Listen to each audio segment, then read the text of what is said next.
శాంతి. ఈరోజు డిసెంబర్ 10వ తేదీ 2025 శివబాబా వినిపించిన మురళి సారాంశము. మధురమైన పిల్లలు, చారిటీ బిగిన్స్ ఎట్ హోమ్. దానం ఇంటి నుండి ప్రారంభమవుతుంది. అనగా మొదట ఆత్మ అభిమానులుగా అయ్యే శ్రమ చేయండి. ఆ తర్వాత ఇతరులకు చెప్పండి. ఆత్మగా భావిస్తూ ఎదుటి ఆత్మకు జ్ఞానం ఇవ్వండి. అప్పుడు జ్ఞాన ఖడ్గానికి పదును వచ్చేస్తుంది అంటున్నారు బాబా. ప్రశ్న: సంగమ యుగంలో ఏ రెండు విషయాలపై శ్రమ చేస్తే సత్యయుగ సింహాసనానికి యజమానులుగా అవుతారు? సమాధానం: మొదటిది, ఫస్ట్ పాయింట్, సుఖదుఖాలు నిందాస్తుతులలో సమాన స్థితి ఉండేందుకు శ్రమ చేయండి. ఎవరైనా వ్యతిరేకంగా అంటే ఉల్టా సుల్టాగా మాట్లాడినా, కోపగించుకున్నా మీరు మౌనంగా ఉండండి. ఎప్పుడూ బదులు మాట్లాడకండి. రెండవ పాయింట్, కనులను దృష్టిని పవిత్రంగా చేసుకోండి. వికారి దృష్టి పూర్తిగా సమాప్తమైపోవాలి.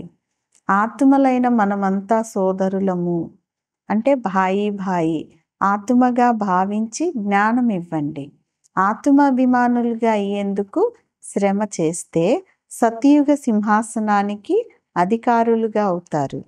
సంపూర్ణ పవిత్రంగా అయ్యేవారే సింహాసన అధికారులుగా అవుతారు అంటున్నారు బాబా. మంచిది. మధురాతి మధురమైన అపురూపమైన పిల్లలకు తల్లి, తండ్రి, బాప్దాదాల యొక్క ప్రియ స్మృతులు మరియు గుడ్ మార్నింగ్. ఆత్మిక తండ్రి, ఆత్మిక పిల్లలకు నమస్తే. ఆత్మిక పిల్లలు ఆత్మిక తల్లి, తండ్రికి ప్రియ స్మృతులు, గుడ్ మార్నింగ్ మరియు నమస్తే నమస్తే. ధారణ కొరకు ముఖ్యమైన సారం. మొదటి పాయింట్, గాయన యోగ్యము, పూజనీయ యోగ్యులుగా అయ్యేందుకు ఆధ్యాత్మికంగా అవ్వాలి. ఆత్మను పవిత్రంగా చేసుకోవాలి. ఆత్మాభిమానులుగా అయ్యే శ్రమ చేయాలి అంటున్నారు బాబా. రెండవ పాయింట్, మన్మనాభవ అభ్యాసము ద్వారా అపారమైన సంతోషంలో ఉండాలి. స్వయాన్ని ఆత్మగా భావించి ఆత్మతో మాట్లాడాలి. కళ్ళను పవిత్రంగా చేసుకోవాలి అంటున్నారు బాబా.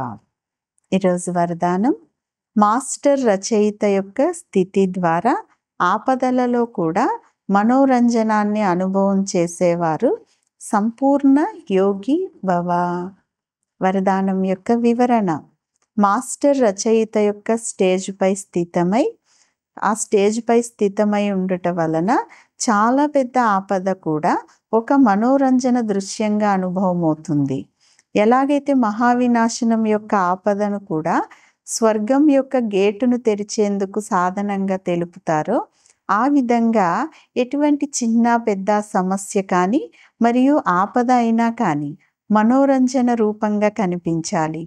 అయ్యో అయ్యో అనేందుకు బదులు వాహ్ వాహ్, ఓహో అనే శబ్దం వెలువడాలి. దుఃఖం కూడా సుఖం యొక్క రూపంలోకి అనుభవం అవ్వాలి. సుఖ దుఃఖాల జ్ఞానం ఉన్నా కూడా వాటి ప్రభావంలోకి రాకూడదు. సుఖం యొక్క రోజులు వచ్చేందుకు దుఃఖాన్ని కూడా బలిహారం చేయాలి అని భావించండి. అప్పుడు సంపూర్ణ యోగులని అంటారు అంటున్నారు బాబా. స్లోగన్: హృదయ సింహాసనాన్ని వదిలి సాధారణ సంకల్పం చేయటం అనగా భూమిపై కాలు పెట్టడం అవుతుంది అంటున్నారు బాబా. మంచిది. ఓం శాంతి.